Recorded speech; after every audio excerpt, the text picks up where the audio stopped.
battery issue. What about now? Can you hear me now? No? What about now? Can you hear me now? But I can hear me. No? So mine's working. But I can hear me. So mine's working.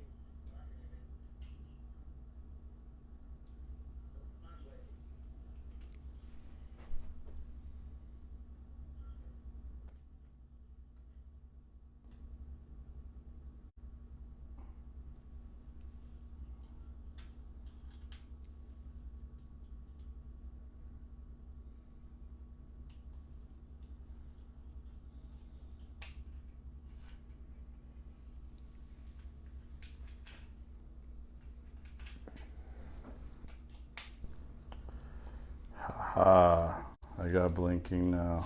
I got a blinking light. We're sweet. All right, we got audio on both. You can hear both of us now. We ready to rock? All right, we got audio on both. You can hear both of us now. We ready to rock? All right, we can mute this down now. We'll make sure we can see all these comments because I'm sure you're going to get a lot of damn I won't comments. get a lot of comments. You want to bet on I'm that? saying, what's this guy saying? We can't understand him. Yeah, I think they're going to be able to understand you, mate. I think they're going to understand you. Thank you, brother. I appreciate you jumping on here. We'll give everybody a few minutes to jump on here real quick. We'll start this out nice and light. Let's see here. Let me get this up here so I can make sure to get all this on here. All right, we got both of us on here. Larry says we're good to rock. I like that, Larry. Thank you so much. Larry's probably like our #1 follower on here. Larry's the damn man. All right, y'all. Here we go. We're just gonna start rocking this because we got a limited amount of time here. We've got a very special guest. My good friend Andy Stewart. Welcome to the show, brother.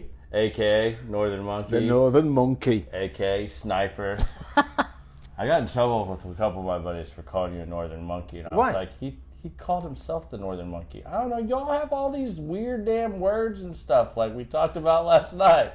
That, you know, in the UK it means one thing. In the US it means something else. But in the UK it means something else.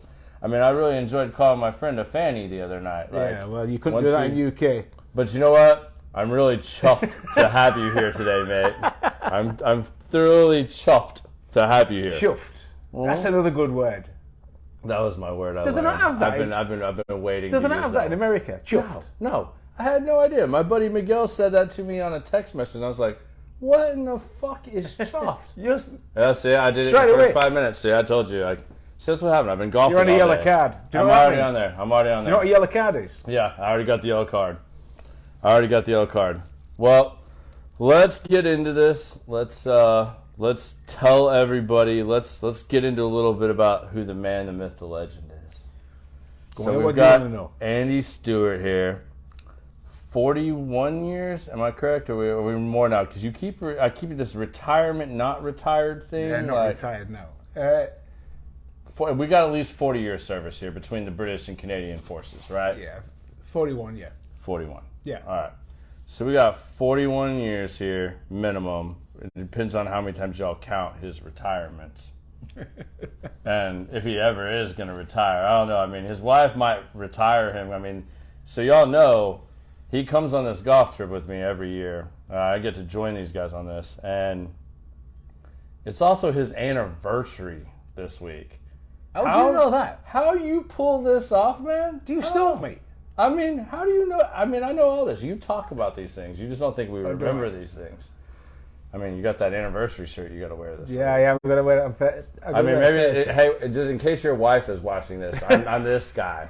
I'm this guy. The Garrett guy with the Garrett guy. Yeah.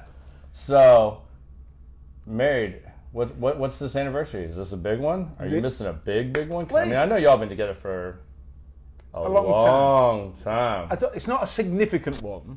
Okay. Not that they're not all significant. All of them are significant. 44 years? 44 years. 44? What were you, 10 when you got married? No, I was 17. Oh, all right. So when you all met, I mean, how long did you guys date? Like, So we was at school. Okay. We was both schoolies. Okay.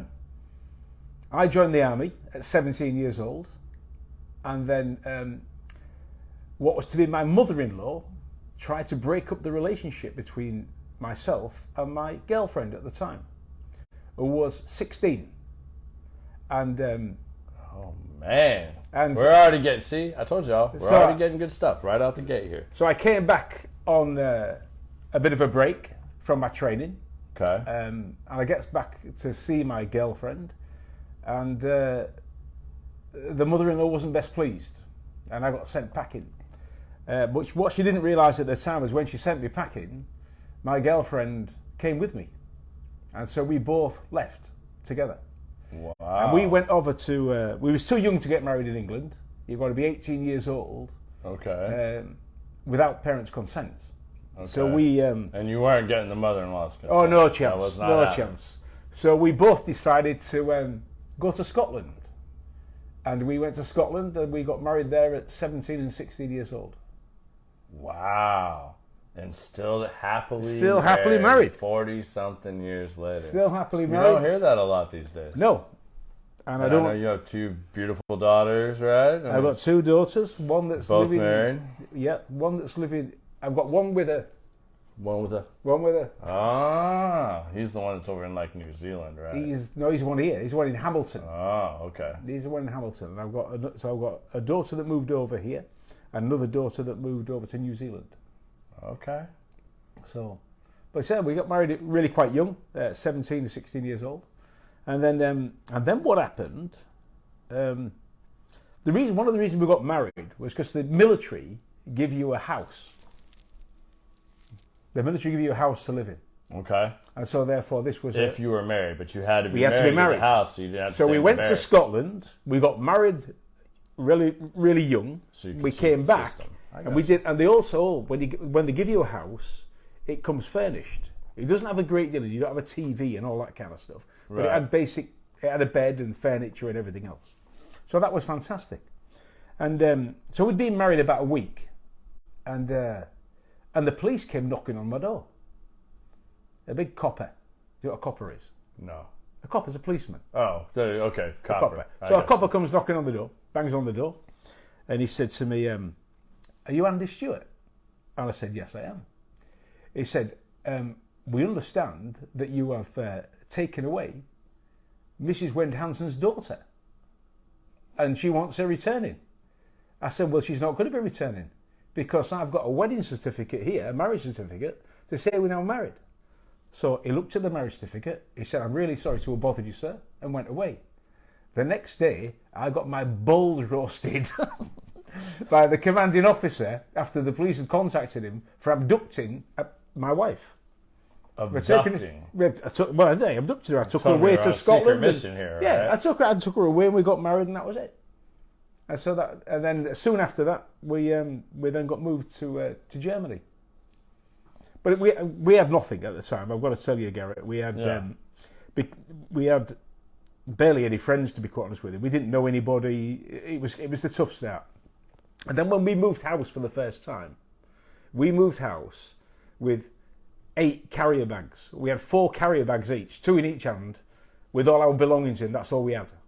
Okay. And then that's how we moved So house. 16 and 17-year-old. Yeah, with 8 breaking jail, moving out on their own, joining the army. moving to Germany. Moved to Germany. Yeah, and we couldn't speak German. So I moved over to Germany. And you both were born and raised in the UK, right? Yeah, we were both Brits. Yeah. All right. So I go over to Germany because there wasn't a military house for us in Germany. So after a bit of looking round, so I had to leave Sue back in the UK. So after a bit of looking round, we found a private hiring. And this private hiring was an apartment above a gay bar called the Pink Elephant. You lived above the Pink Elephant. Yeah. All right. This sounds very fitting. 17 and 16 years old, Very newlyweds impressionable. in Germany, can't speak a word of German between us, living above a gay bar. That sounds like a great time. It was strange. And she's still married to you today. Well, After this fantastic start of you kidnapping her on your early James Bond missions, let's face it. taking her to Germany, Let's face it, moving Garrett. her above a gay bar. She's only human. I mean, man, I don't know what you're doing right, but you're doing something right to have maintained all this. I mean, like, this is epically good. Like, I mean, this like doesn't surprise me at all. Like, this is the type of Andy story I have come to expect. I mean, like, whether it's your shirt. I'll tell you something. It's going to go downhill from here. Oh, we're gonna go way downhill. Like, we're probably gonna get banned off Facebook or something. I mean, I really don't know, but why not? Right. I'll do it again. Fuck it. Why not? It's my show, my podcast. Don't like it? Don't listen. 2 yellow cards. 2 yellow cards. I'm about to be banned, y'all. Like, my own guest is giving me yellow cards now. So Now. all right. So let's I guess let's just start with the army. Yeah. In the UK, because you've served for the British forces and Canadian forces, which I don't know many people that have served in multiple countries' special forces, which you seem to have just do everything. I mean, you just find a way somehow, and you can retire and unretire. We'll get into all this, but where do you want to start in the military? You want to start with the UK? Like, we might as well go. So we get married. Get married. And then we move over to Germany. All right. It's the height of the Cold War. All right. It's there when we had 100,000 British soldiers serving in Germany. And what did you originally go in to do in the army? So I was guided by my father. Okay. And my father said, if you're going to join the army, he said, you've got to get a trade. Yep. So I wasn't really interested in getting a trade at the time, but it was sound advice. And he said to me, I need you to get a trade, and so they find something you want to do. Yeah. And I was interested in engines. So I became, I was a trained, so I trained as a mechanic. I trained as a vehicle technician. And so I spent most of my life, most of my non-commissioned life as a corporal and a sergeant and a master warrant officer, which you would have in Canada and America. I spent most of my life as a mechanic or managing mechanics and keeping the tanks on the road. As a mechanic. Yeah, as a mechanic. And then that was all the time when the Cold War was on. And so we had some fantastic times there. Went to Berlin when the Berlin Wall was up. That was hell of an experience. Yeah. So I've got to tell you a little story. Okay. About the wife in Berlin. The wife in Berlin. So she survives living above the gay bar. Yeah. Now we're in Berlin. So we've got friends. We've got friends in Berlin. Right. And we have to go there on a special train. Okay. On the Berlin Express. And when you pick up a train and you get locked in by guards, they chain the doors and have armed guards on the door. You're not allowed in and out.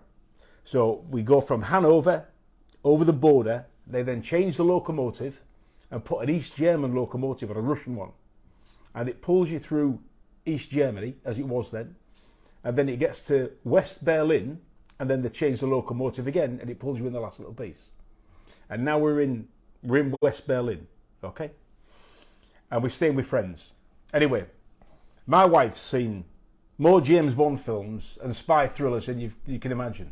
So she's all kind of my type of lady. She's all kind of worried about this. She's all kind of worried about this. Yeah. So I take her out for a meal. Just wanted to know if you're like auditioning for Kingsman already. Oh, we're there. Yeah. All right. So we're there. We're in this big, rather nice hotel with a very, very posh restaurant. I mean, this is Grand Piano. The guy had tails. Like Elton John. It was all going. Yeah. He was doing the business. All right. And so I'm there with the friends we're staying with, and in order to get into, and we're in East Berlin now. We've moved over.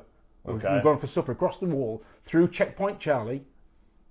You remember Checkpoint Charlie? No. You never heard of Checkpoint Charlie? No. So that was the crossing point between West Berlin and East Berlin. Okay, and you don't have to take the train. You can just walk so we go through through the wall, gate in the wall or something. We've got to go in uniform. Okay. And we've got to be back over. It's a bit like Cinderella. You've got to be back over by 12 o'clock. Okay. But it was cheap as chips, fries, cheap as chips to go over. Okay. So we get our money exchanged to East German marks. We go over to the restaurant, and we sat there. Me and my friend in our best uniforms, and the two ladies. And I've got to tell you, it was taking a long time to be served. We was just drinking and having fun, me and this guy, and my wife's getting more and more nervous. Eh?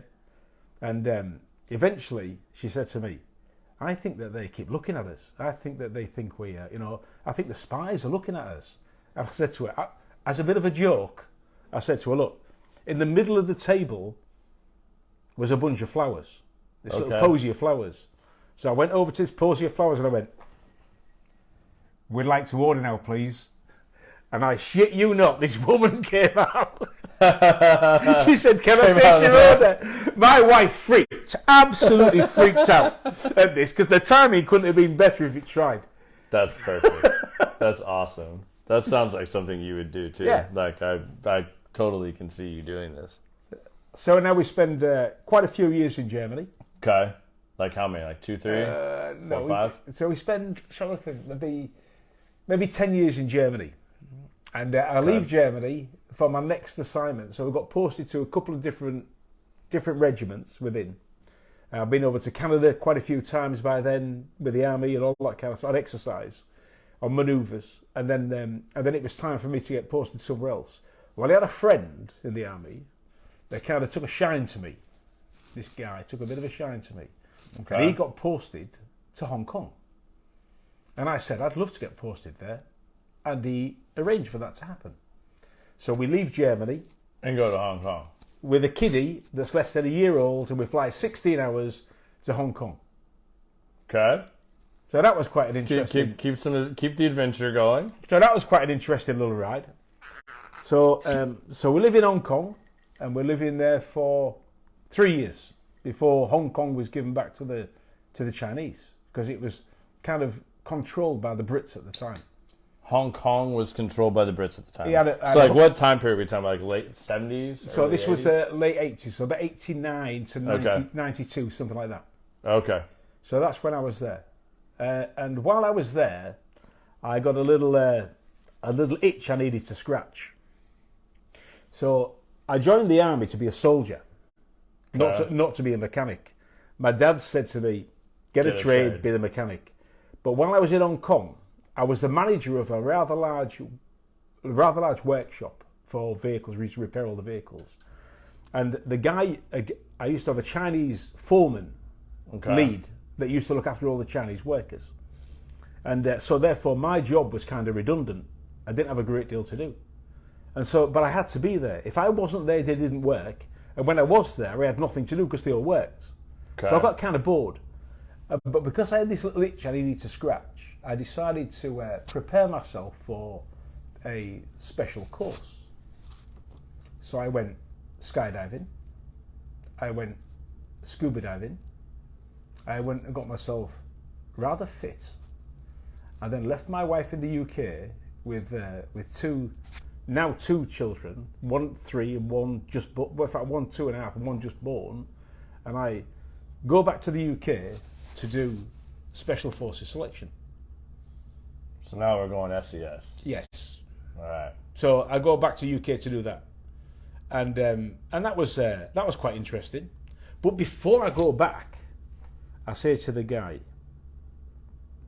I said to Sue, "Do you want any more kids?" And she says, "That's me done, 2. I'm good enough."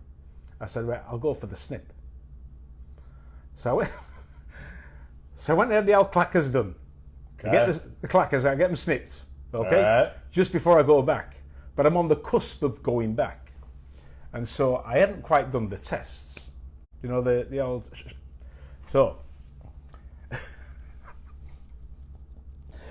I have the first test done in Hong Kong, but now I'm back in the UK and I have to go and get my second sample tested to make sure I'm clear. Okay. So I go to the medical centre, military medical centre, and there was this delightful young lady, very, very pretty. And she said to me, the sample, she said, you need to bring it in on Monday. And I said, okay. So I had to go do what I had to do with the little sample bottles And on the Monday, I went back to the medical centre with my samples. And this delightful young lady was there again. And I said, I've brought the samples. She said, I'm really sorry, sir. She said, today is a holiday and they won't process the samples. I said, really? She said, can you come again tomorrow? I said, not a problem, love. Not a problem. We can make arrangements for that. And it's exactly true. That's exactly what happened. Can you come again tomorrow? Yeah, no problem. I can do that. That's awesome. All right. Before we keep going down that road, you tell me if it'd be better to ask later. So you have like super traditional military tattoos on your forearms. Right, yeah. I'm sure these have great stories. So I got kind of, not really, kind of. So the early tattoos, which one? This one, I got them done when I was 15. Okay, so before you went into... Before I joined the army, and I was still at school. You wanted to look the part. So, the first one, this one, I had, do you know the old Indian ink and you used to do that stabby thing and all that? Yeah. And I had this shitty thing on my arm. So this one covers up a shitty tattoo. Okay. That's why I had that one done. But this one was done after I had a fight with my father. Okay. I had a fight with my dad when I was about 15 years old. We had this big bust up. Okay. And it wasn't pretty. Smashed a few things in the house, and so I thought, a bit of a rebel there. What can I do that he can't change? So I go and get this tattoo done at 15 years old, and now I'm wearing this this elasticated bandage over the top because I've had it done, but it's still all scabby and everything. Yeah, it's still fresh. And my father said to me, "What have you done to your arm?" I said, "Nothing." He says, "What have you done to your arm?" I said, "I've had a tattoo." And he went, "Let's have a look." So I took it off, and he said, "Oh, that's quite nice." It just didn't have the impact that I thought it was going to have. Yeah. So that was them two tattoos, and this one here was when you joined the army back then. It was when the Troubles was on, Northern Ireland, and so most servicemen at the time when the Troubles was on went over and did an operational tour in Northern Ireland. Okay. And so loads of guys got shot. So this one here is your blood group. So it's how a lot of guys of my era used to have this tattooed on their hands. So blood group O positive in case you had come up with an injury. So that's really what they are. Okay. But apart from that, that's cool. That's better than my tattoo stories. I mean, the one on my arm, it was just my first one. It's tribal because I have some Cherokee in me. Right. And I did tribal. And then I had this design from a t-shirt that I swore I was going to get. And I wanted it across my shoulder blades.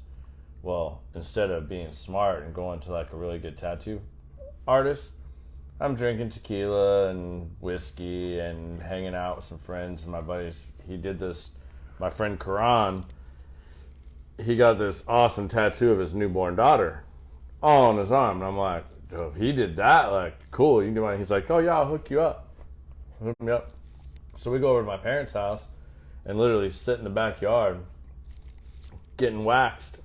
And I laid down, and all he had was the tracing needle. oh, So he did my whole shoulder tattoo with a tracing needle. Leg going numb, arm going numb, fingers going numb. I'm hammered. It's bad. I'm going to have to get a cover-up done on it or something. Like, nobody wants to touch it. Or maybe have it lasered so that I can have a better tattoo done over it. I don't know. We'll have to figure that one out. Yeah, those are the only two I have so far. But I'm dying. Like I'm getting ready. I have some designs done for sleeve. Like I'm really just so you don't regret any of the tattoos. I don't regret any of them. Totally good. I mean, like my dad. My dad had when he was in the army.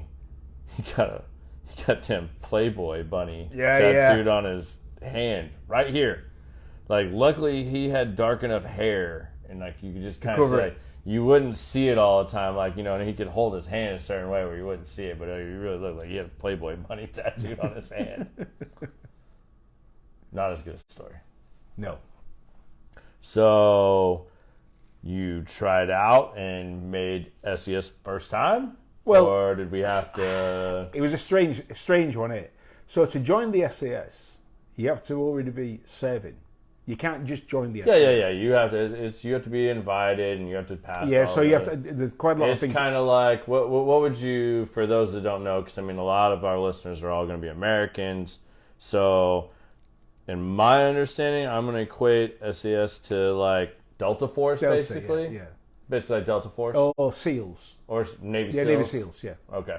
So what I did was I came back from Hong Kong, left the wife, like I say, back in Hong Kong with the two kiddies, and then I came back to the first part of the training is what they call the hills. You go to the hills in Brecon, and you get pounded for a few weeks. Is the best way to describe it, and it's a little bit like, I suppose you'd equate it to your Hell Week. Okay, like Hell Week. Go ahead, keep going. I'm just making sure we're good up here. So it's a little bit like Hell Week. So you go through the selection phase. And then what they do, when you pass the selection piece, the arduous, physical, demanding piece, doing the hills, and then you then go from there, and then they take you into the jungle. Okay. And you do jungle warfare training. After the jungle warfare training, then you do other parts of training. Okay? Okay. And then at the end of it, after the 6 months or so, then you pass. If you stay, so I do you have like the whole thing like ringing the bell too? Like if you want to quit, like it's not your like brother's that. trying to It's quit. not like that at stuff. all. It's very. It's up to you. There's no pressure at all. Absolutely no pressure. If you don't want to get out of bed, you don't get out of bed. That's you failed. It's up to you. It's all self-motivating. Okay. And they just tell you where to be at what time the next day. And then you're there the next day at a certain time, and then you do whatever you're told, and you just do it. You know, whether it's physical, whether it's swimming, whether it's... So it's not as much as the like mental mind game as what like... None of that. That comes later as a different part of the course. Okay. So they do the physically demanding piece first, which gets you through the door to what they call continuation training. Okay. And then the continuation training that's when you do the resistance to arrest. It's where you do the special weapons week, where you learn about foreign weapons. Okay. It's where you do. There's various things that you do that you go along. But I was in the jungle at the time in Brunei, which is a different story. But I'm in the jungle, and things just didn't kind of work out for me. There was a couple of people left for all sorts of reasons. We was blowing the shit up out of things. We was killing animals and stuff out there. But a few people realised when they're there that it wasn't for them, and I was one of them people. So I'll just give it a little part of the story before we go to the jungle. Okay. Before we get there, so all these people, there's about 38 of us out of a startup of 120 start the course, and by the end of the selection, there was 38 people left. Okay. Okay. Then we all fly to the jungle. I get into this training, and one of the guys, he just gets up and says, "I'm going home." And the guy said, "Why?" And he said that we'd put an ambush in the jungle and blown it to pieces, and all the trees were bleeding like rubber, all the white stuff coming out of them. Yeah. And the guy says, "I could not do that to another human being." He said, I can't, kill people and stuff. And that's what, when you join the SAS, that's what it's about. And so if you can't kill somebody, why are you here? A lot of people actually think that going to, and they'll do for the Delta Force, they think it's just a physical alpha male, physical test of endurance or whatever. But it's more than that. Yeah. It's much more than that. If you can't kill somebody, don't go. Yeah. So that's how it is. As then more people leave. I came to a point where I was being used. I was the mechanic, and the other guys that was on the course was parachute regiment. There was Royal Marines. Yeah. There was Infanteers. There was all professional soldiers, and they've been professional soldiers for a long time. But I wasn't. I was this mechanic. You're a mechanic. And so every time that you did a task in the jungle, if you didn't do it properly, you kind of got penalised. And so nobody wanted to get penalised for anything in the jungle. Whether it was they took your A-frame away that you slept in, you had to sleep on the floor, whatever it was, they penalised you for something if you got it wrong. And so I was the guy that always carried the shit. I was always the guy at the back.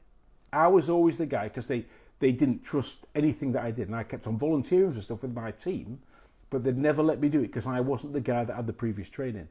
in the end, I just sat there one day and said, this isn't for me. And I said, I want to go home as well. So I left the jungle, decided it wasn't for me, and that was me finished. So I went back to Hong Kong, finished my time there, and then continued with a full career in the British Army. So what did you change over to after that? After you decided you didn't want to do SAS anymore? So then I went back. I went back to Hong Kong. I picked up the wife and the kids then. Yeah. And she was really quite pleased. And actually, one of the strange things, and I didn't realise, because you're alpha male doing it for yourself. Yeah. And so I didn't realise this was happening. So I fly back into Hong Kong, and the wife's there to meet me at the airport, at Kai Tak Airport, which was lovely. And I'm like, yeah, you've been in the jungle with a bunch of guys. And I'm like a racing split pin. I'm weighing about half my weight that I am now. There's nothing left on me. Anyway, so I need a good feeding. But she's there to meet me at the airport, which is great. So I get off the aircraft and I see her there, and she's got a baseball cap on. My wife never wears a baseball cap, ever.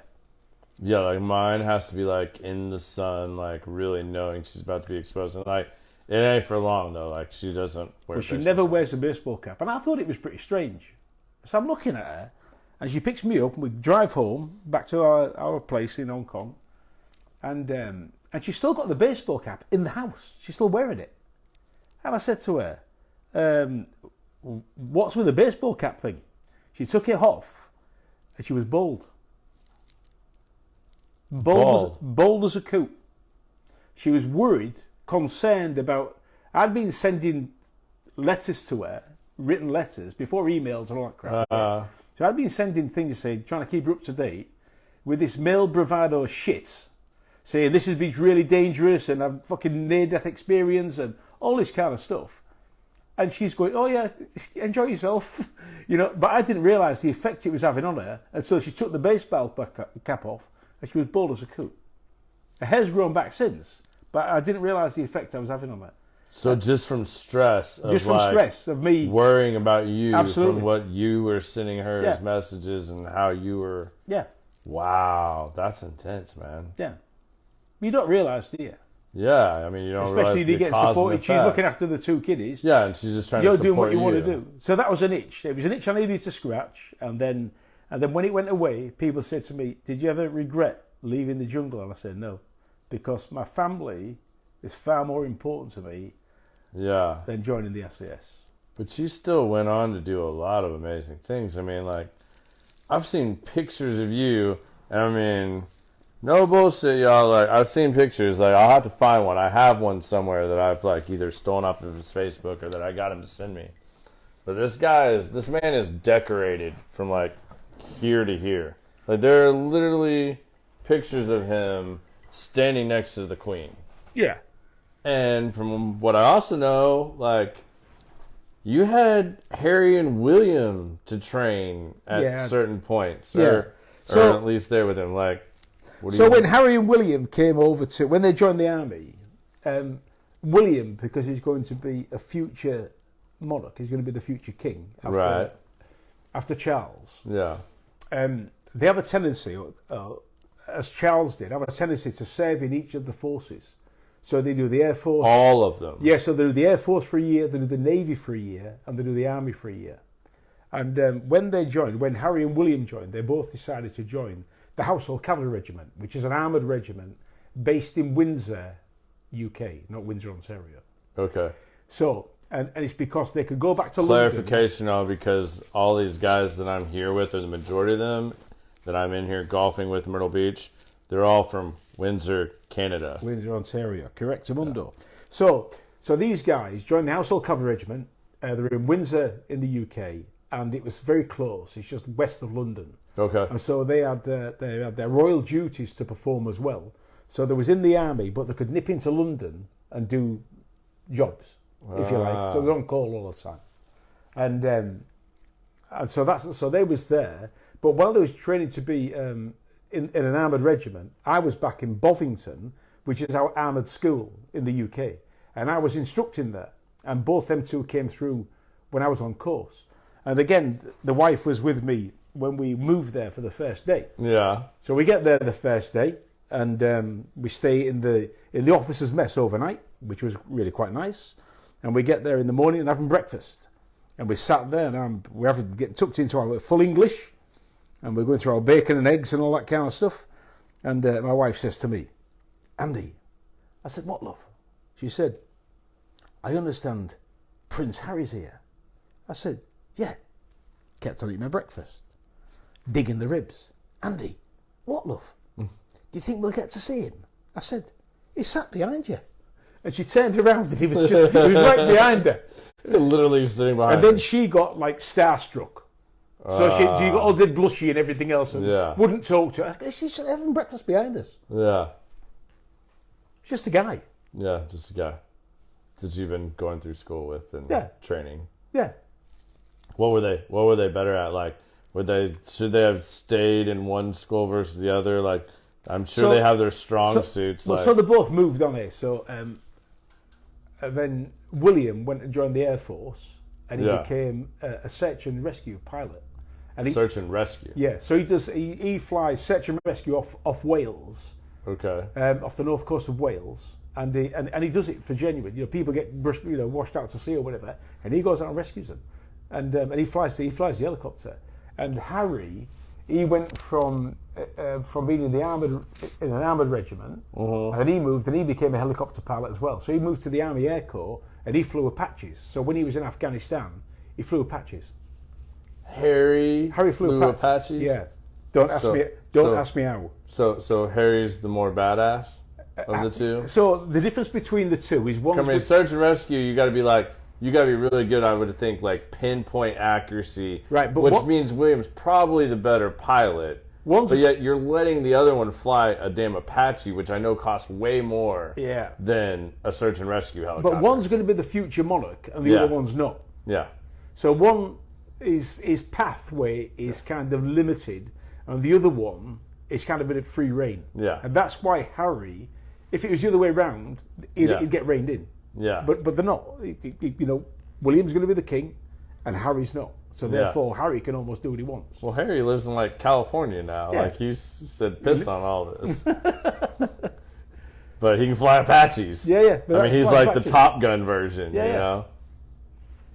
All right, that's really interesting. What you got any cool stories? Like, I mean, I know you obviously were very close quarters with the Queen. Like, I've seen pictures of you literally within like 3 feet of the Queen. Yeah. So she was the Queen was the colonel of our regiment. Yeah. The Royal Scots Dragoon Guards and we had the very I met the Queen quite a few times, and she's a delightful lady. I mean, she was a delightful lady. Recently passed. Like. It's a delightful lady, and she used to like a whiskey. She was a whiskey drinker? Oh, she was a whiskey drinker. Oh, that's so awesome. I'm so much more a fan. That's why she kept going back to Scotland. Ah. So she was a whiskey drinker. So she used to spend most of her private time without any interference in Balmoral up in Scotland. Okay. And so she spent quite a bit of time up there. What was her? Did she have like a preferred whiskey? Did you? I think she did, but I don't think it was like a big name brand. Was it like a Scotch? Or no, it was just like a Bell's or something. It was something pretty Johnny Walker or something like that. It was something. Okay, so it was something very basic. Yeah. That's interesting. And she was, as a lady, she had some very basic tasting things. Swore a lot. Because you hear all the like weird stories about like King Charles now, like how he has to have his shoelace tied a certain way. Did you not hear the story about the two Americans that met her? No. Oh, it's a classic. No. All right. So she's out walking. This is years ago, but she's out walking. Okay. She's out walking across Scotland, and she's got with her a bodyguard. Okay. And it's basically in the just one. Yeah, she's got one bodyguard out because it's near Balmoral. Okay. And so she's just out hiking, if you like. She's just walking around the grounds. Yeah, and there's and a couple of Americans who was on holiday happen upon them both. Okay. You got to see this thing because it's on YouTube. You got to see it. Okay. So they happen upon these Americans, and these Americans they start talking to these two people, and they're telling them that they're American, and they've come over and they've been here, there, and everywhere, and they find it real nice, and now they're out for a hike, and they understand that somewhere in the area where they're hiking, the Queen of England has got a place. And they don't recognise who she is. They're literally talking. They're just talking to him, so they don't recognise who he is. So the two guys say to the bodyguard at the time, they said, do you know where the Queen lives? And the Queen says, she lives over that hill. She's got a little place over that hill, which was Balmoral Castle. Yeah. So she got a little place over that hill. So they say to the bodyguard, have you ever met the Queen? And he said, yeah, I've met her a few times. And they say to the Queen, have you met the Queen? And she goes, oh no. So they keep chatting it. So in the end, they chat about all sorts of stuff. But in the end, these two Americans think this guy's brilliant because he's met the Queen. Yeah. So they asked this lady to take photographs of the three of them. So them plus the bodyguard, because he knows the Queen. So the Queen's taking the photograph of the two Americans. She's taking the selfie, basically. They don't even want her in the picture. And then they invited her to come in for a selfie. Oh, and then wow. they go back to America, and she got to leave after that conversation. Yeah. And she goes, I wonder what's going to happen with their friends when she showed them the photographs. Yeah. They finally realized that they were there with the Queen. Didn't join the dots.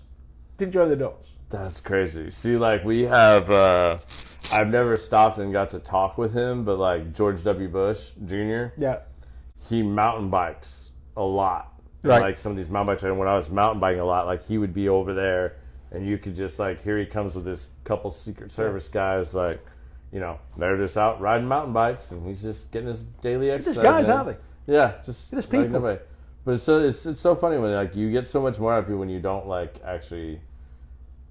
You actually treat them like a normal human being, because at the end of the day, like, no matter what your royal status is, what your military rank is, what your civilian status is, what your job is, like, at the end of the day, you're still just a normal. And there's a time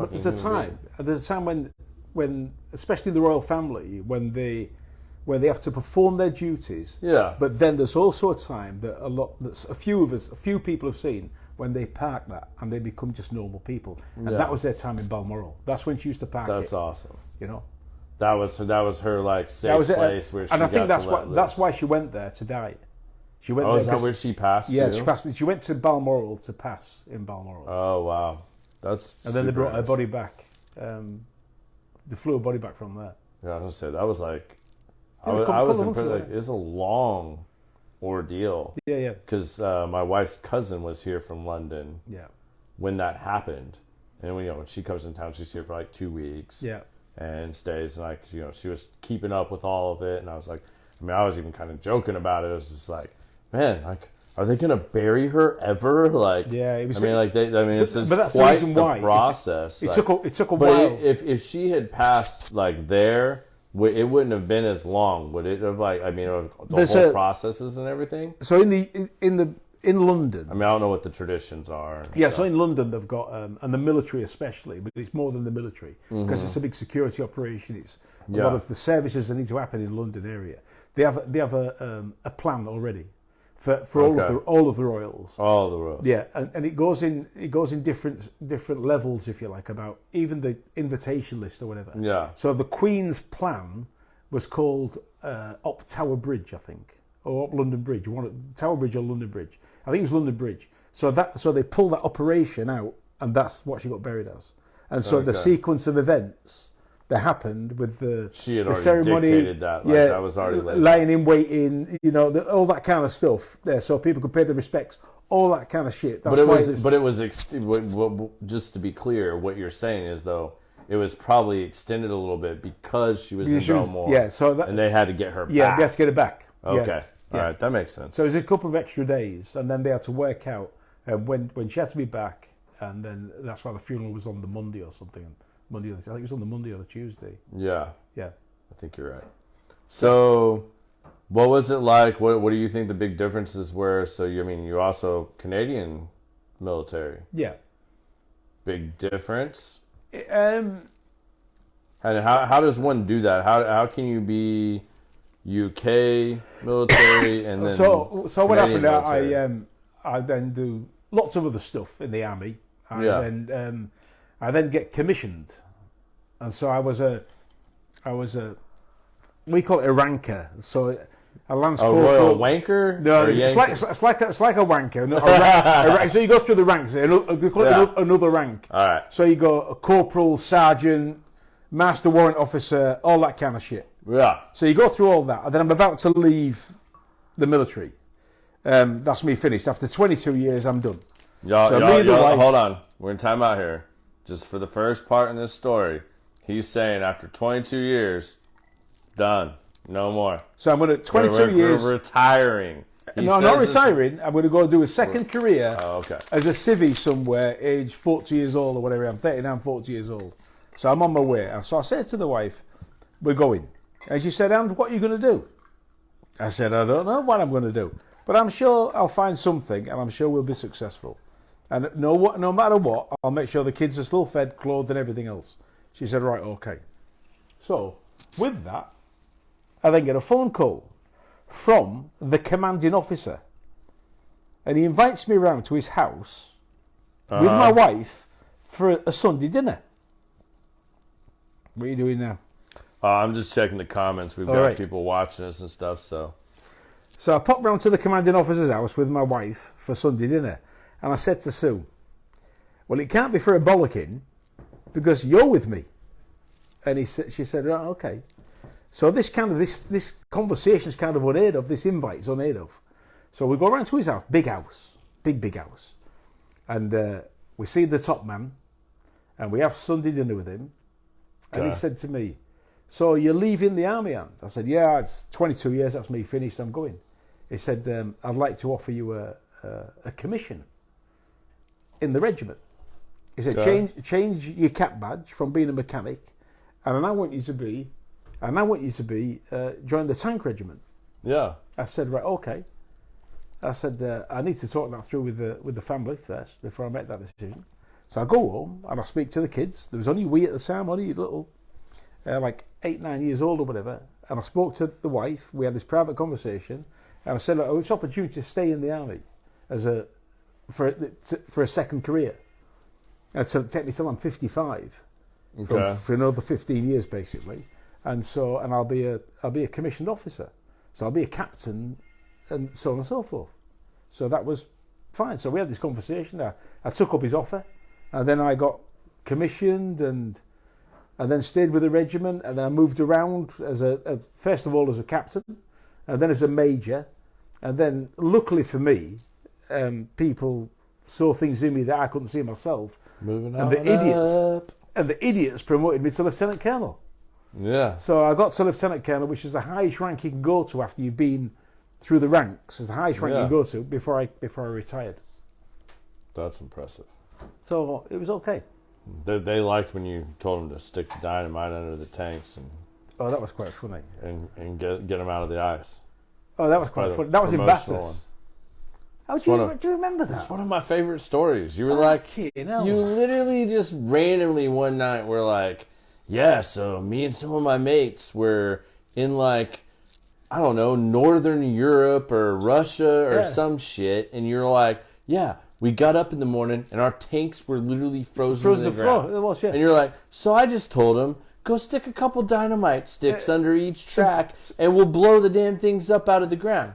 And we just blew our tanks up and we were able to roll right out of there. It's a P4 But, I mean, to me, hearing this, I'm like, you have a tank filled with fuel, bombs. It's diesel. But bombs, you got cannon, missiles that shoot out of the damn tank, right? Yeah. And you just decide, hey, we can probably get it out of the ice and not blow the whole damn thing up. It was a little bit. You didn't have to do the whole thing. Just a tad bit of dynamite under it. And we'll just make it hover off the ground, and then we'll just roll on about our way. It was a bit of P4, that was all it was. A bit of plastic explosive. That was some SDS stuff that you just said, oh, yeah, this is no big deal. We do this all the time. You just kind of adapt and overcome, don't you? Just move on. Complete the mission, mate. That's what you got to do. See, I love that shit. That cracks me up. I can't believe you remember that shit. I mean, you'd be amazed at what I actually do remember. I mean, my wife's like, oh, you don't remember shit, or oh, you didn't hear this, and I'm like, no, you didn't tell me. Okay. Yeah, we have that one, but maybe I didn't hear it. I don't know, but I remember a lot of that stuff. Yeah. Yeah, it's good stuff. It's good stuff. But plus, it's a funny story. I mean, who hears about somebody sticking a stick of dynamite? I mean, under a tank. Yeah. I heard bullshit. I mean, not bullshit, but I heard stories of my dad and my mom's dad, my grandfather, would go out fishing at like private properties or lakes out in Oklahoma when I was a little kid, and my grandfather worked out on the oil rigs, and they'd grab a couple extra sticks of dynamite and in the pond, and fishing was a little easier back then. I mean, I heard stuff like that, so that's one of those that just kind of like you don't forget completely. Yeah. So what else do you want to know? Man, I'm down to talk about whatever you want to talk about. What? Let's see. I know. I mean, I'm hoping some of I know Andy. I know Andy Squire's guys are really excited about jumping on here. I mean, Zach Squire's probably going to hop on here somewhere. I don't know if they're going to get on here live or we'll see him later on. Just catching the show later. That's one of the hard things to tell why we're just doing this, especially in this setup. Normally, when you actually come visit, which I'm telling my wife, I'm going to say it on Facebook now too. We have to go visit Andy and his wife and go hang out in Windsor next year, so we're going to make this happen, and in return they're going to come hang out in Dallas at some point. That would be brilliant. They're going to come down to Texas.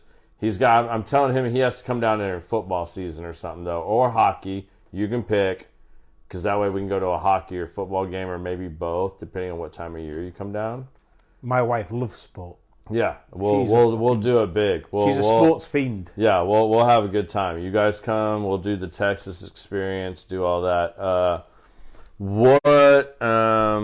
Let's see. What are these? If any of y'all are on here and y'all want to ask a question, feel free to jump on and ask a question. I am watching this as little bit as I can, because when I'm in Texas, I have a producer, my man Biz, who better be watching. Biz, you better be on here. I better see that you were on here later. Biz runs my show. So, this is super easy. We walk in, we light up a cigar, we pour some drinks, and we just go. Everything else, Biz is responsible for. I had to do all this tonight and test this and make sure this works. But normally I have Biz running all this, and Biz keeps us on track, keeps us on point. He's really the brains behind all of it. So I get Biz running stuff. So we would do it that way. But, all right, let's go. I could tell you about my first experience with the American Army. The first experience. All right, if you're bringing this up, I definitely want to hear this. So I kind of worked with the Americans in Germany a few times. So in Germany after the war, I don't know if you know what happened after the war, but they carved Germany up. Yeah. So in Germany, it was carved up into 4 slots. That's right. You had the wall. No, so they had the Berlin Wall, but Germany itself was carved up. Okay. And it was kind of worked out on the percentage of losses after World War II. Okay. And so East Germany, that became controlled by the Russians, and West Germany, as it was known back then, it was carved up into 3 segments. There was the Brits at the northern bit, Hamburg, Hanover, Dortmund, all around that, the industrial area, the industrial north. And the Americans got the south. Okay. So all the time we used to go and exercise together. So we used to go and exercise together, but didn't exercise with each other. The Brits used to do their thing. You're running separate missions. You're out there together, but you're not doing something together. So everything was to block the Russians coming over. The Warsaw Pact, as it was back then. Is this why you're unretired now? We're in Russians. Russians where they need to be. That's a different. We'll move on to that in a bit. Right. But anyway, so it's the Russians coming over from east to west and coming through. And the battleground for Europe, for NATO, was going to be Germany again. Okay. And so we had this. It was a numbers game. And the Brits had the north, 100,000 soldiers in the north, and the Americans probably had about 200,000, but they was in the south. They had the pretty south. They had Bavaria, the mountains, all that kind of stuff. He just called us pretty. Yeah, and we had the coal mines and all the rest of the industrial stuff up the north. Okay. Steel works and everything else. So that's how it was carved up. And then the Dutch and the French kind of took a little bit near their territory. That's Yeah. how they kind of looked after it. Berlin was the same. Say they were playing a part. Yeah, so and Berlin was the same. So Berlin got carved up. Okay. So that's where the Berlin Wall comes in. So East Berlin was controlled by the Russians, and West Berlin was controlled by predominantly the Brits and the Americans. See, I didn't realize the Russians played so much. Oh, of massive, this, because like... they had such a big loss.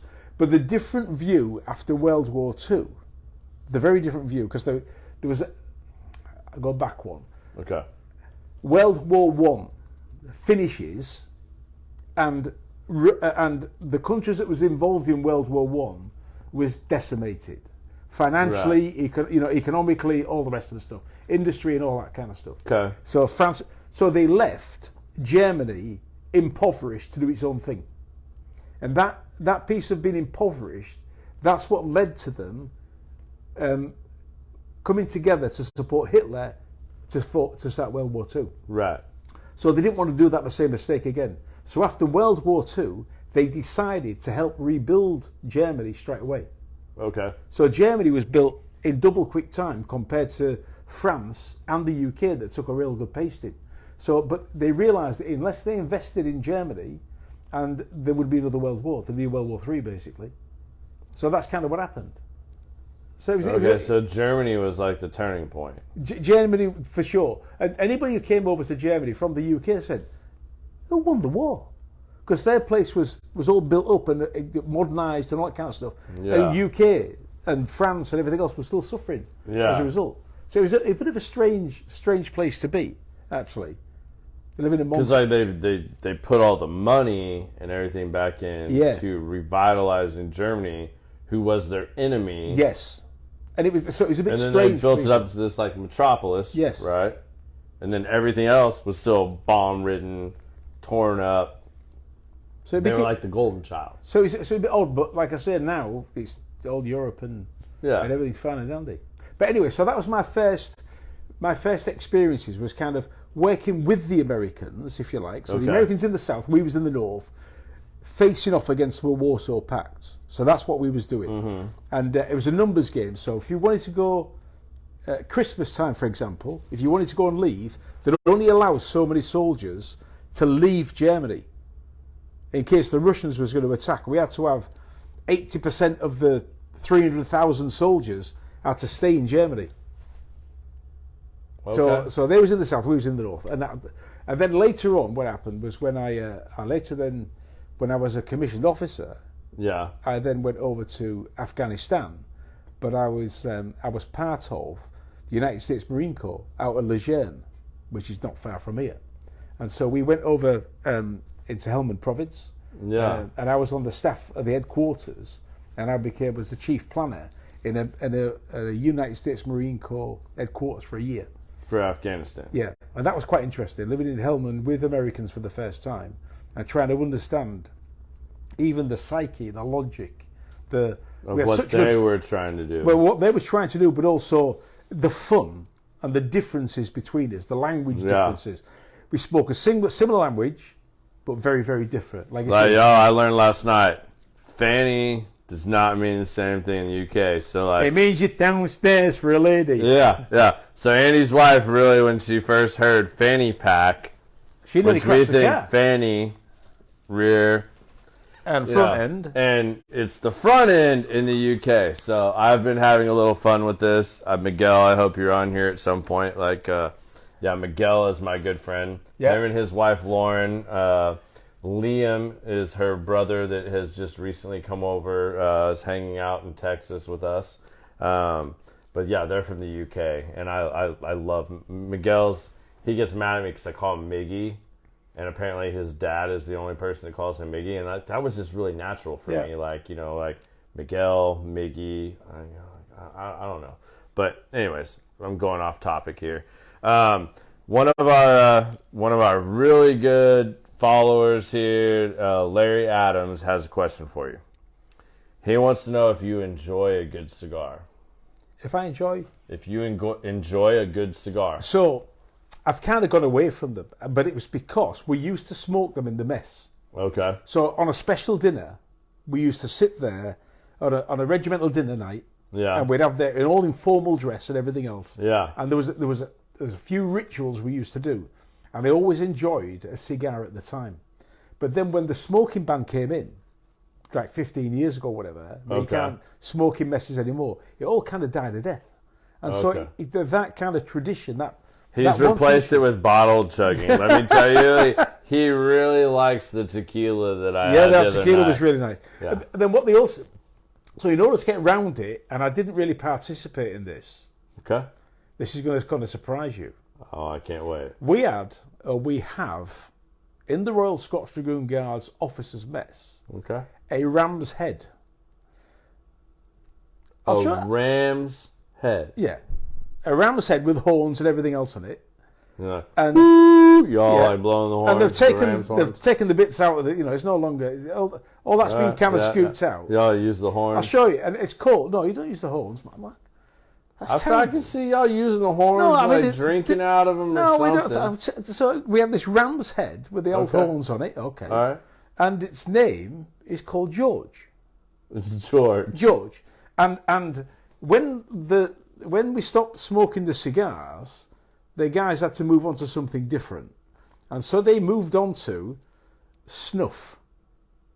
Snuff. You know what snuff is?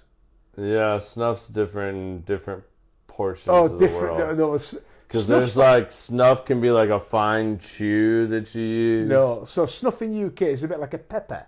Okay. And you put it on the side of your hand and you up the nose. It's almost snorting coke. Okay. And so, but it's legal. Okay. And so the snuff box was in George's head. And so we used to pass George around and then put the snuff on, and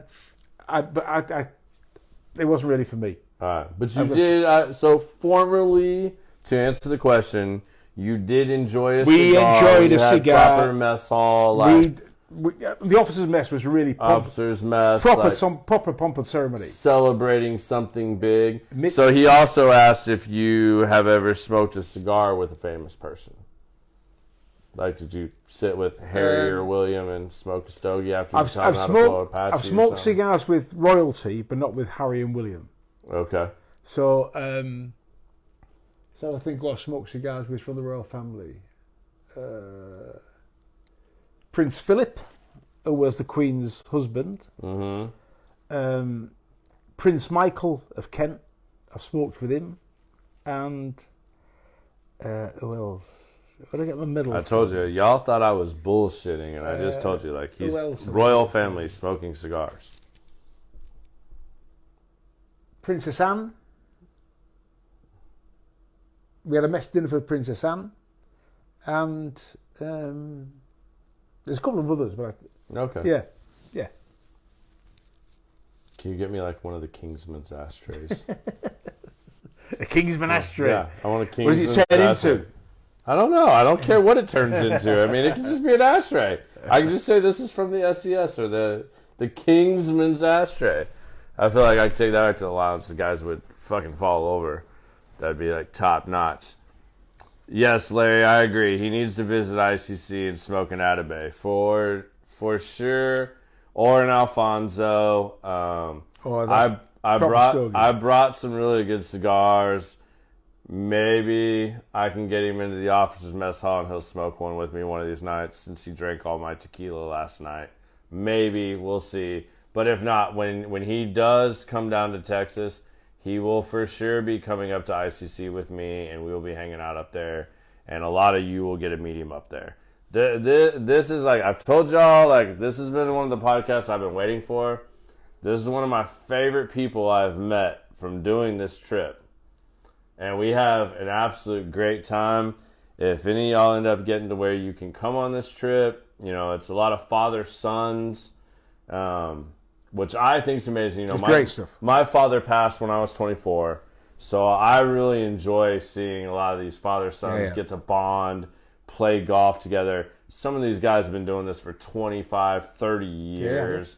Yeah. I mean, it's just a great group of guys. I mean, what do we have, 70 people from Canada here? 68 altogether. 68, and then we have another, 8 from Dallas? Yeah. Yeah, 8 of us from Dallas, 68 from Canada.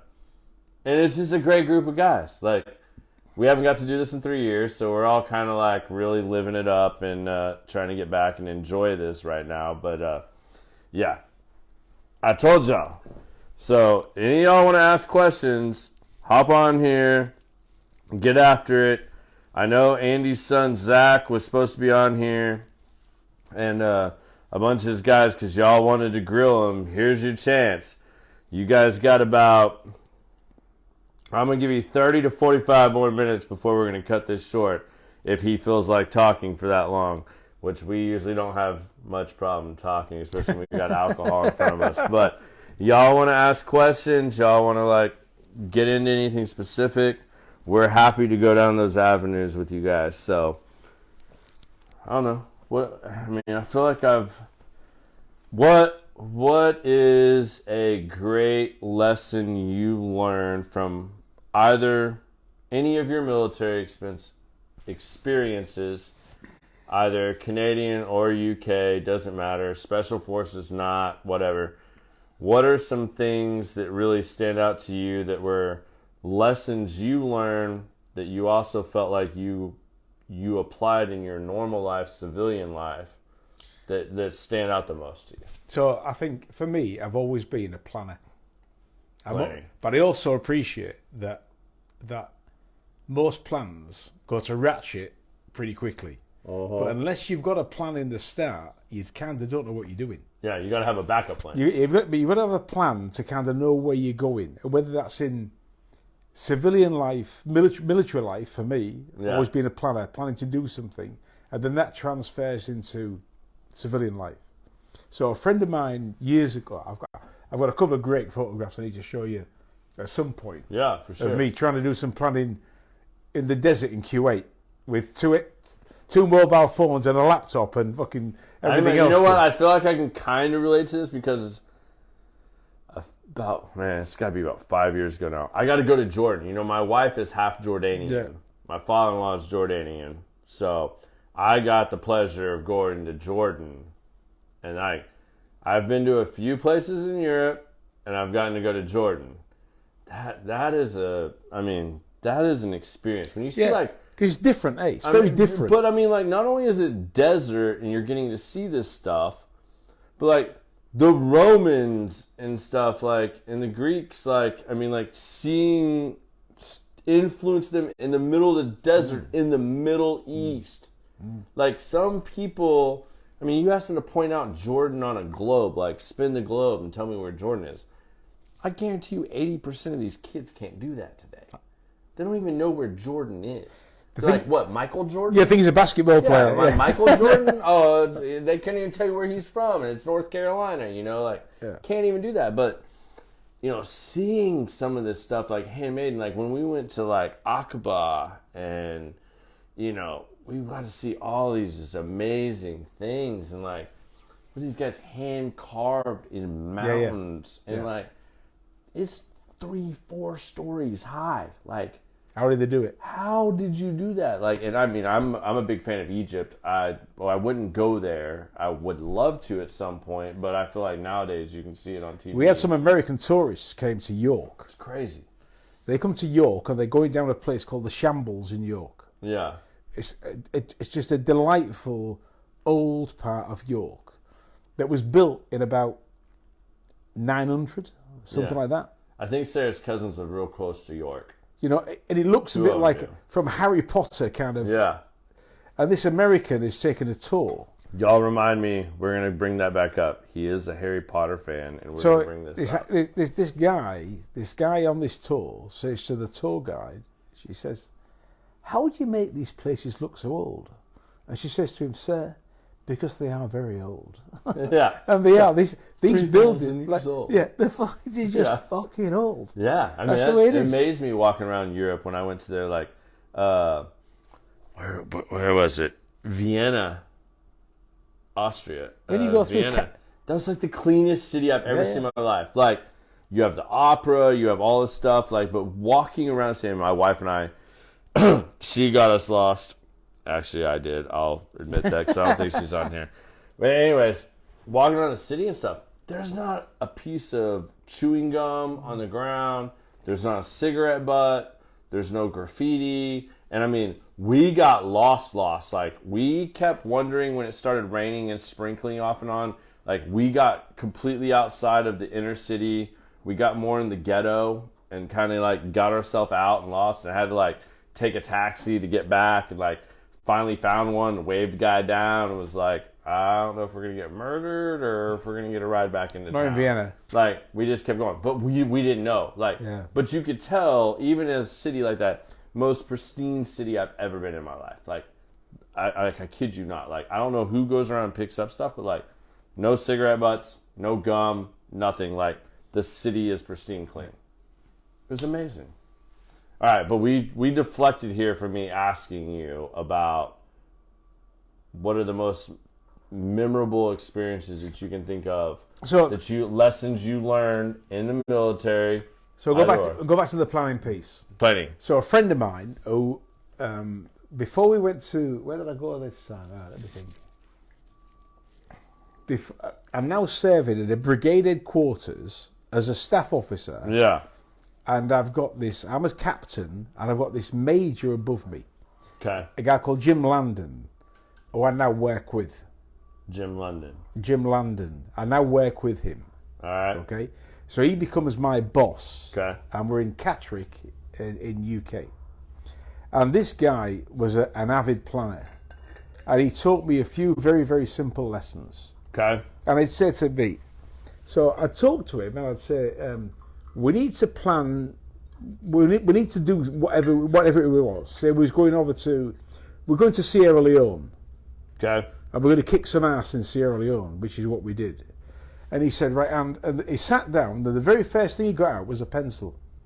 And he drew a line with a pencil. I looked at him, and I said, the fuck are you doing?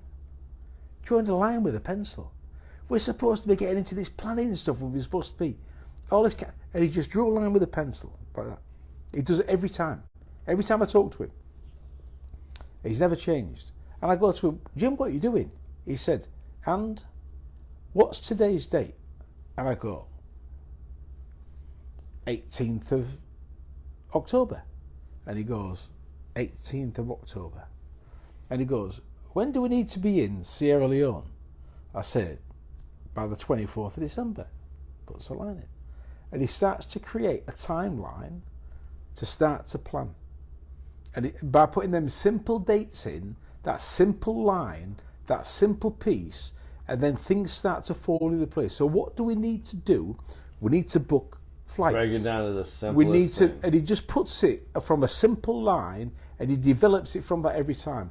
And I learned so much from that, because up until that point, trying to gather your thoughts, but time is the biggest. Y'all got a whole mission that needs to be executed. But you're just starting back. So like all you need to understand when you're doing the mission is what the intent is. What do you want to achieve at the end? So for example, I've done things before, and there's certain things that you can't change. Coming here, for example, you spoke to me earlier on about me coming over for my wedding anniversary every year. Yeah. That's set in stone. Yeah. That date never changes. Christmas Day is set in stone. Yeah. There's certain things that are just set in stone. You know, the various days, holidays, whatever. But you can celebrate them when you choose. So you draw the line, yeah. You draw down the things that can't be changed, and then you plan it accordingly. And then you can work out what's going to happen. And that's what this guy taught me. He also taught me a very good thing about simple planning. And the simple planning was, what's the aim? What are the factors affecting the aim? What are the courses open? So the different ways you can do it. And what's the plan? So for example, we're going to go and play golf tomorrow. Yep. Simple thing.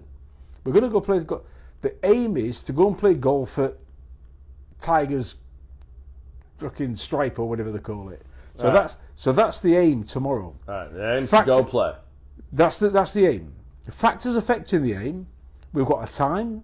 We've got roads we can go down. There might be road works. We've got weather. We've got la. Course is open. We can go on the 17. We can go on this la.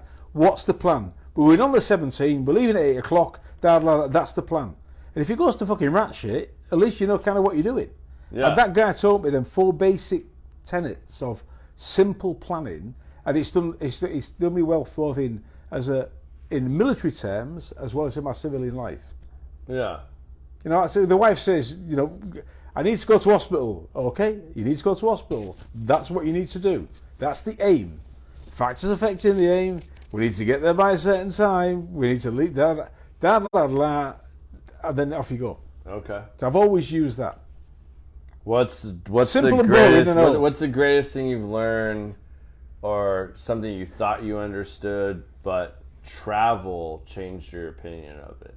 Travel changed. So Because like you've traveled the world. I've traveled the world. I've been all over. So just to give you a flavour of where I've travelled, the only place I've not really travelled to is Antarctica. You've probably been there too. Yeah, I've not been down to South America. But South America. I've not been down that way. That's the only place I've not travelled. I've been to New Zealand. I've been to Australia. I've been to the Middle East. I've been to the Far East. I've been to Mongolia. I've been to where else have I been? He hasn't been to Texas, y'all.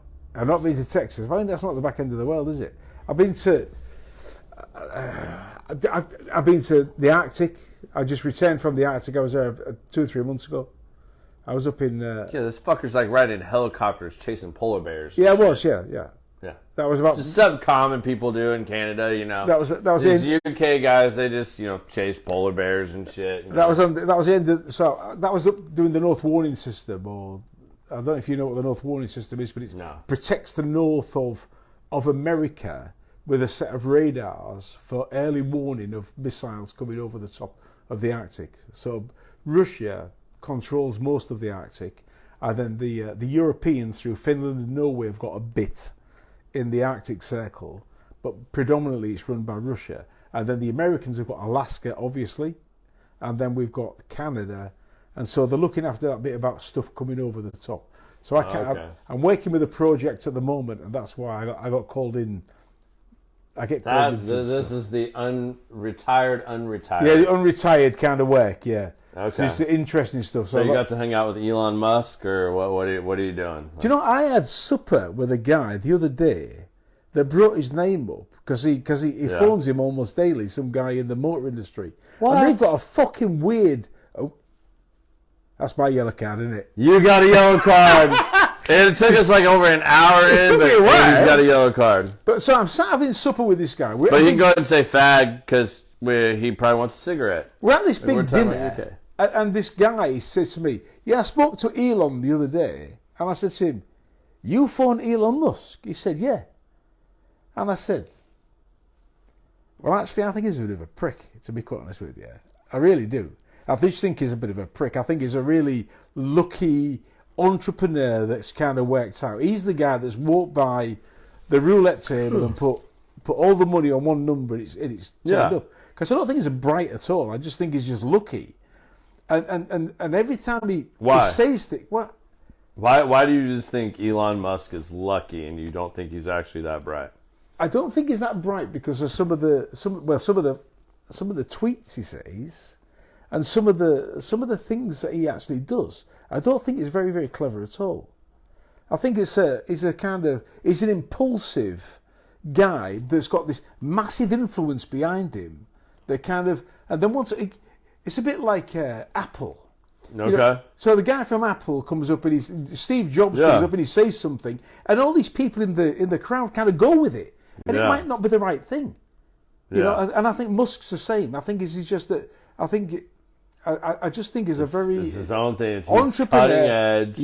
Cutting edge entrepreneur and he just puts out amazing things. Well, the biggest dick thing he's just done. They did it a few months ago. Was saying he was going to buy Twitter, and then he tried to backpedal from it, and now he's had to jump into it because for billions of dollars. I mean, at least he didn't make a spaceship that looks like a dildo. No, that fucking that shocked me when he made that.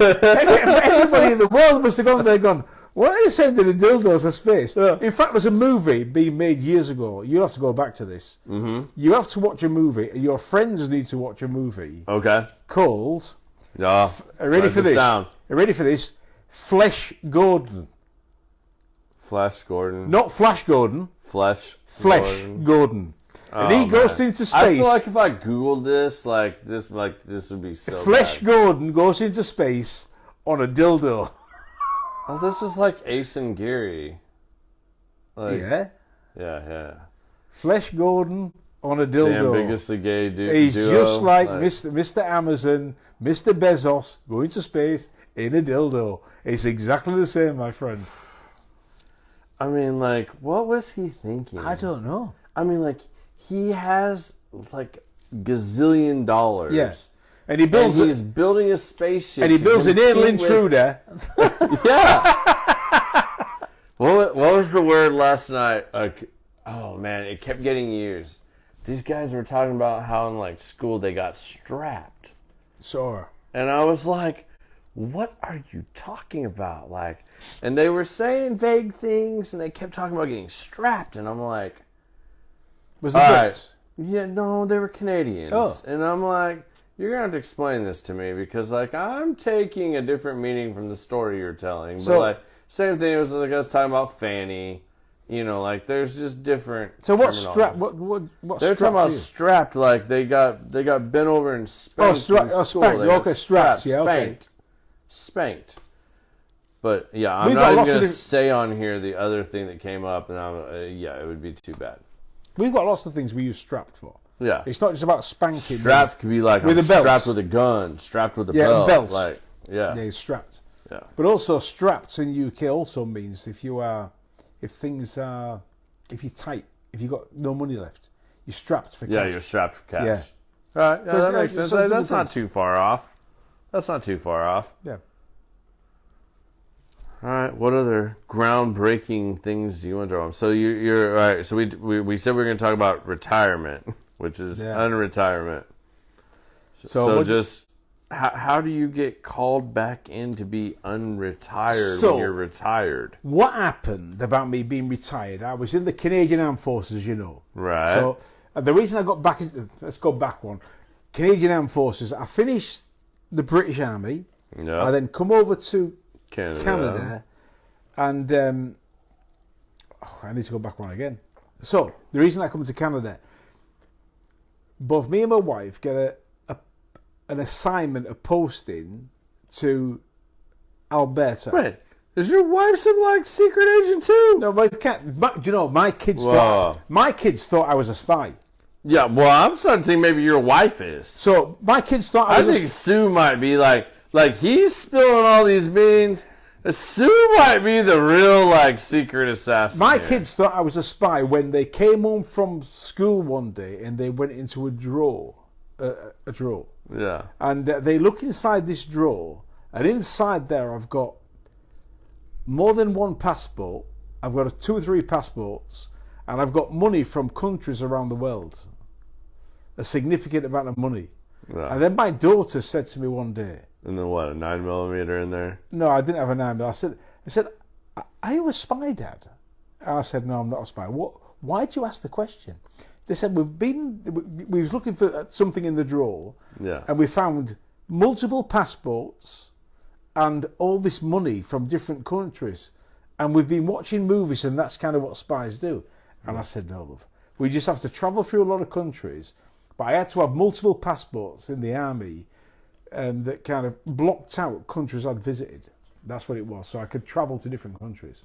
So when I went to Sierra Leone, I didn't save time because you can't passport. Say I've been to Sierra Leone if you're going to XYZ. When I went to Mongolia, I had to have a different passport. When I went to China, I had to have a different passport. Thailand, there was certain countries that you wasn't allowed to go stamp. To. Yeah, you don't want the stamp to say you've been in Afghanistan or you've been in Iraq or you've been in whatever. You didn't want that stamp in there. Yeah. So I had multiple passports. You want to laugh at me? You want a good laugh about me? Go on then. So, me, Whitey, not going to Jordan, never been to Jordan. I had some stipulations, right? I said, if I'm going to go to Jordan, these 3 things, 2 of these 3 things have to happen. There's my father-in-law, Suhail. We'll call him Sam. Then there's my wife's cousin, Riyadh. And then there's my wife's uncle, Mike. Mike, Sam, and Riyadh. Right? I said, 2 of those 3 have to be with us, and I'll go. Because that gave me a level of comfort, right? Yep. As long as 2 of them are there, we're good, right? So I get that finally. It's going to be her dad and her dad's older brother, Mike, who's like the matriarch, or like the hierarch of the family, right? You keep talking while I get some ice. Yeah, you're good. So we go to Jordan, and this at the time is definitely the longest flight I have ever been on in my life. So you've not been to New Zealand then? No. My wife and I both really want to do New Zealand. That's bucket list for us. I want to do New Zealand and Australia. But so longest flight I've ever had, right? And I'm thinking comfort, right? So what do I do? I got to back up. So my beard is probably about here. It's not quite as long as it is right now. It's probably about here. I decide, because my barber's gone, I'm going to trim it up myself, because I'm tired of listening to my wife nag at me and tell me like I need to trim my beard. She likes it when it's shorter, right? I mess it up. The clip guard comes off. Oh. So I have the beard here. I shave all this off. So I have chin strap beard. And this happens about a week before we go. So I go to work. All the guys at work are ribbing me hardcore. They're like, "What are you, Amish, Mormon? Like, what are you doing? Like, nice chin strap, bro." Let me tell you. I mean, they're giving it to me. Garrett, let me tell you. Yeah. Fucking good job I wasn't there. Yeah. Oh, for sure. Because you'd have got the fist and everything. Oh yeah. I mean, they gave it to me. Trust me. Like, oh yeah. They picked up the slack because you weren't there. So then it comes time to go, right? And I'm thinking comfort, whatnot. I get out my Columbia, like, fishing cargo pants, right? Like, cargo pants. Khaki colored. I've got my, like, boots, like, my, like, hiking boots, but, like, they're Eddie Bauer. They're super comfortable. They're black. Mid lace up to about right here. Yeah. Put those on. Got my Columbia pants on. Grab a t-shirt. Favorite t-shirt. Wear, like, Texas Rangers ball game shirt. Throw on a cap. I'm ready to go. We fly to, I think, London. Get to London. Have layover. Fly into Oman. We've gotten, went and got 2 bottles of Johnny Walker Blue Label for her uncle because that's what he likes. Blue Label? Yeah, we got the good stuff, taking that in, taking it to him. And, man, walking through the airport, I get bum rushed. So, like, my father-in-law, my wife are going through. All of a sudden, I get bum rushed by, like, 2 army military dudes from Jordan giving me the business. I mean, they're screaming at me in Arabic. I have no idea what they're saying. My wife and my father-in-law just walking on like it's no big deal. I'm like yelling at them. Finally come over, my father-in-law comes back. 3rd guy comes over. I mean, they're asking me, what branch of the military are you in? What's your rank? What's your position? What are you doing? Why are Special you here? Forces stuff. Yeah, man, because I look like Chris Kyle, American Sniper, because I've got Texas Ranger t-shirt on, ball cap on, cargo pants. Yeah. I got a chin strap beard. Only people that have them are Special Forces and freaking terrorists. Yeah. I'm not even thinking about any of this. I was going for comfort, and I'm laid back, chill. I mean, y'all know me. I'm t-shirt and jeans dude with a ball cap. What most of the that's me. But that's Special Forces too. And with the beard, and especially since I messed it up and had like just had the chin strap, man, I had that beard. At the time, that was the longest I had grown a beard, which is why when I messed it up, I wouldn't just shave it all. I was like, I'll let this catch back up, and I wouldn't just shave it all. Yeah, that next morning, I mean, I came out, baby face, man. Clean shaved. Everybody looked at me and they're like, What's wrong with you? I was like, we're here for 2 weeks. Yeah. I am not doing this. Like, this is done. See, the beard will grow back. The thing is, I watched so many movies. But I was so nervous afterwards. The stereotype you, that's what it is. Oh, yeah, I got stereotyped. I got profiled. Yeah. I got profiled and everything. The stereotype, the look. For sure. Yeah, I mean, like, and I didn't even realize, like, I was so naive that, like, I didn't even think about what I was presenting myself as. Because I was just like, oh, I'm in my comfort zone. I have all this, like, planned out. This is what we're doing. Like, we're good. Yeah, no. I shaved that shit that next morning and walked out, and they were like, I was like, yeah, the beard will grow back. Yeah. I'm not doing this for 2 weeks. I mean, I dropped one of those bottles. It broke. I had to go buy another one because I was so nervous and just antsy. Like, after that, like, it was bad. I mean, the two dudes, even when the third guy came over and my father-in-law was talking to him and they told him to leave me alone, they really didn't want to leave me alone. Like, it was not good. And then we went to her uncle's place, and one of the king's palaces is, like, right behind there. My dumbass is up on top of the building in the morning drinking coffee and looking around, enjoying the skyline. Forget that it's the king's palace behind us. I'm up on the top taking pictures all around. I mean, here's Whitey up here taking pictures because I think the skyline is beautiful and stuff. Like, I'm like, this is so dumb. Like, I should not be allowed to do certain things because, like, I don't think about those things, but probably should. Yeah. Probably should. So I want to tell you something. All right. What's up? You asked me a serious question earlier on. All right. And I don't mean to, I'm not going to finish on a low. Okay. But I've got something you have to finish on, so you don't get to finish on this. I'm not going to finish on a low, but I'm going to tell you this is quite a low. Okay. One of the downsides of all the exciting stuff that happens when you're in the military, all the opportunity to travel, to go to all these different countries. Things you miss with your family. Is the family piece. Yeah. And so I remember I came over to Canada on exercise I was in Canada for about 2 months. And I flew back to Germany, and my plane was delayed.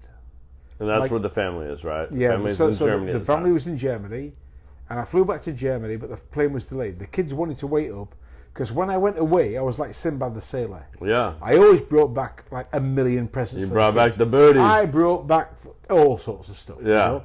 And especially when it was different. If I came to Canada, I brought back baseball shirts and hockey shirts and things we'd never seen in Europe before. So I did all that kind of stuff. But anyway, I come over to Canada. The kids are like 5 and 3. Okay. Something like that. And I then fly back in, and it gets delayed, and the kids couldn't stay awake. They went to bed and went to sleep. And so my wife came to pick me up, took me home, and she said, I promised the girls that when you got home, you would say hello. And I said, right. So I opened the bedroom door, I walked into the bedroom, and I saw the both girls, and I gave them both a shake, and they both woke up, and they were so surprised to see me. Yeah. And I said, girls, I know you're tired. I'll give you your presents in the morning, and everything will be okay. So, no problem, Dad. Thank you very much. Love you, Dad. La, la. I went to close the bedroom door, and then one of them, the youngest one, Sam, she sat bolt upright in the bed. And she goes, Dad. I said, what's the matter, love? She goes, when I wake up in the morning, will you still be here? I said, yes, love, I will. But 3 days later, I was gone. But that tore at my heartstrings, because she came up, she goes, will you be here when I wake up in the morning? You and my wife would have great stories about this. That was a tough one. Or even my father-in-law. Like, my father-in-law and you would have great stories like that. All right, I'm not going to say all this. Like, we'll just say that, like, my father-in-law used to travel a lot until my wife was probably about, we'll say 5. Yeah. And he traveled a lot, and business took him away. And, like, my wife and her sister are, like, only, like, 18 months apart. Real close. So my mother-in-law was home raising them. He traveled all the time, and it's the same thing. You know, he'd come home, bring them all the gifts, stuff, whatnot, and then he had to be gone for an extended period of time. And when he came home, the girls didn't really like they didn't want to go. They didn't run to dad. You know, he'd been gone so long that they didn't run to him. They just you know, they were closer to mom at that point. So that was that's what changed him. That's what got him to what he does now, and why he left all that, and he owns the businesses he owns. So that was because he wanted to get away from that. So that was my low story. Yeah. Now I'm going to tell you a high story. All right, let's go high ready story. For this? Yeah. Ready?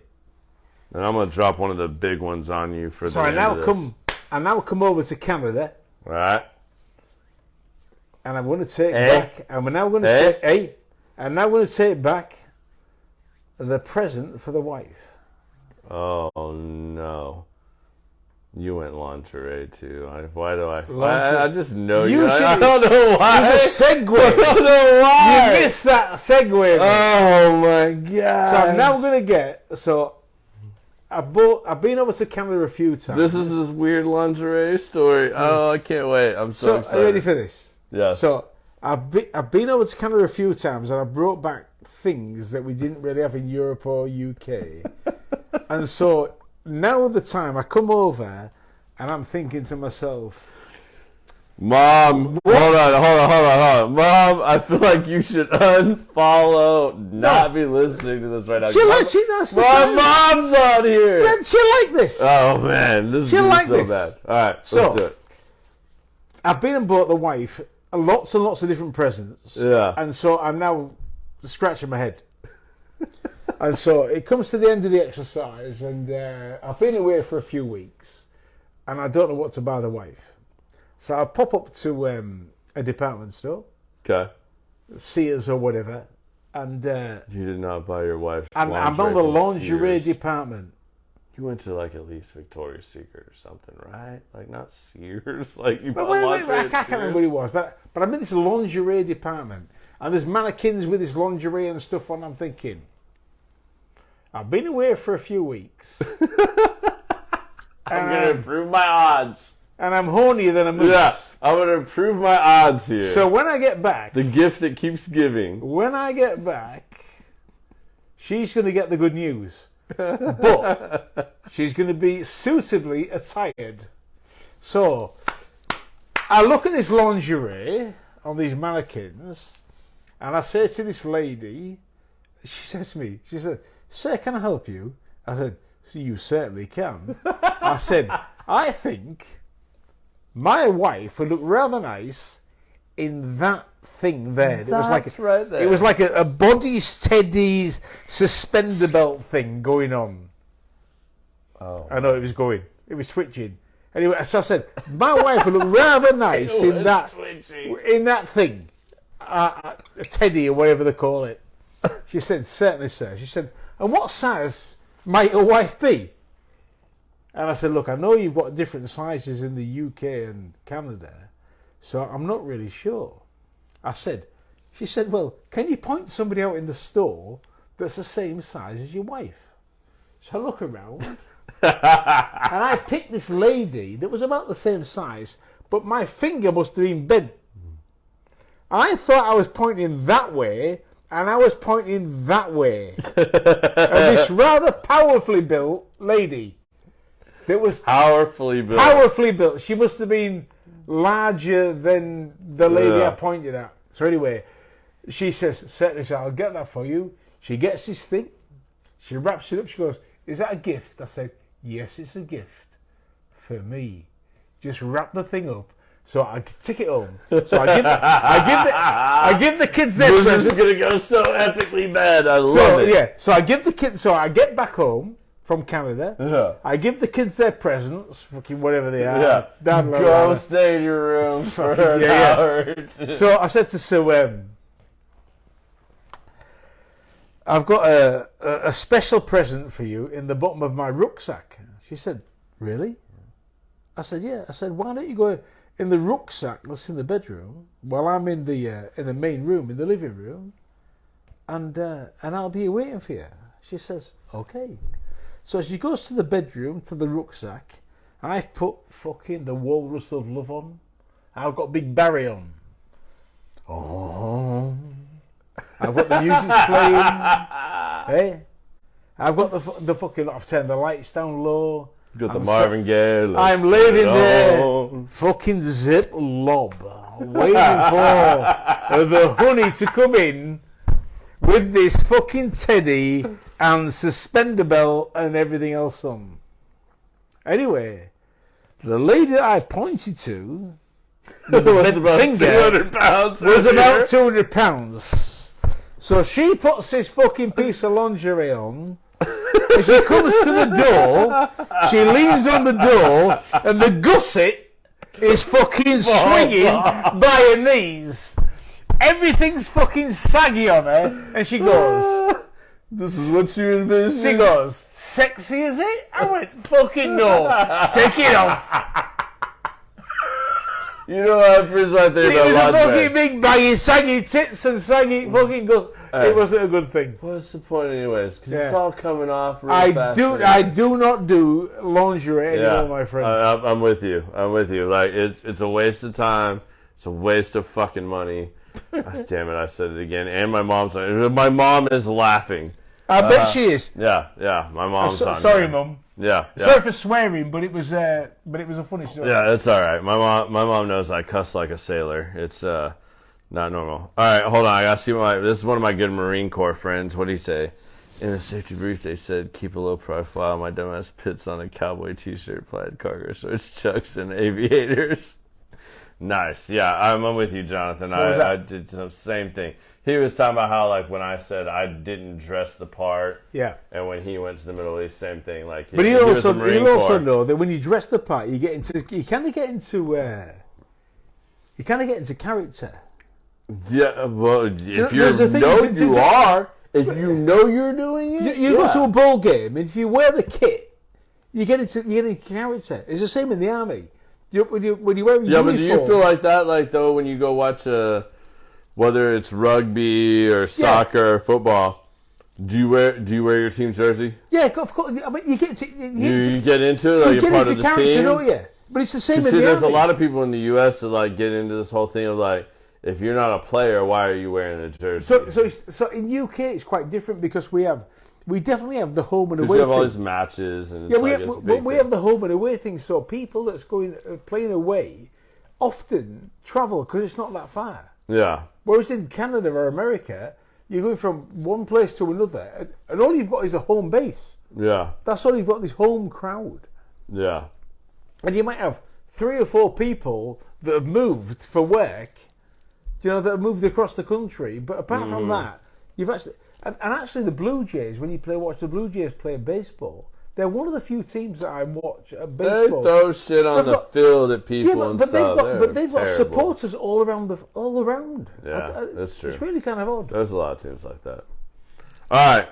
We're going to do what we always do to end this show, because I'm personally hungry. I really want to go eat the steak that's being held for us right now. Andy's been very gracious with his time. I hope you guys have all enjoyed this as much as I've enjoyed just sitting here drinking with you. Like, we're just going to go do some more of this. But and I'm not famous, but I hope you did enjoy it, people. He's pretty famous. Don't let him bullshit y'all. Like, he's kind of famous. And when he comes to Texas, like, we're going to make a deal. I will come to Windsor, and you're coming to Texas as well. That is the deal. And we'll swap, and you can... You'll come to the Cigar Lounge. We'll do this again. We'll give them a part 2. And we'll really just get unhinged. And we'll have Biz to, like, keep us on track. But, so Biz doesn't chew my ass, even though, Biz, I do not see you on here. I'm going to give you a lot of hell when I get back. Because he gave me hell earlier today, making sure he was checking in. Are you okay? You figured it out? Like, are you good? Anyways, we do a thing on my show. So it's called Common Sense the Podcast. Mm-hmm. That way we can kind of talk about whatever. Okay. And common sense, I don't feel like a lot of people have common sense anymore. You're right. So I agree with that. Kind of lets us just talk about everything. But I do a segment with every one of my guests at the end of the show. Now, here's the parameters. You can go wherever you want to go with this. Yeah. It's called Give Us Your 2 cents. My Anything that's wearing on you, anything that's weighing on you, you can just share whatever you think or the 2 cents you want to give the audience about anything you feel. Really, really simple. Be honest with yourself. There's no more. Be honest with yourself in everything you do. Yeah. You know, with your friends, with your wife, with your family, with your whatever it is, just be honest with yourself. I'm sorry. That's it's good. simple. I mean, that's good. Like, some people want to vent about something, like there's something weighing on them, they don't feel like they say it. Here's the platform. You can say whatever you want. I've got nothing like that. It's just if you're honest with yourself. Yeah. Golf. We play golf. Yeah. And when the ball goes out of bounds and you're taking that extra shot. Yeah. You should be honest with yourself. Yeah. You know, there's a humbling piece. There's a humbling piece, isn't there? Whether you take an 8 or a 9, does it fucking matter? It's a 9. Yeah. Just be honest with yourself, because that's what it took. Put down whatever it is. That's what it took. You're only cheating yourself in the end. Yeah, you are. You're only cheating yourself. And it is all the way through life, whether it's a simple game or whether it's making your bed, or whether it's a partner with your wife. I've never cheated on my wife. Never cheated on my wife. I've been close. No, but there's a point where you got to be honest with yourself. Is that really you as a person? Because you only get one shot of this life. One shot, my friend. One. You, me. And you don't know when that shot ends. We're only here once, aren't we? Yeah. And you don't know when that's going to end. You might as well enjoy it. Fuck yeah. Fuck yeah.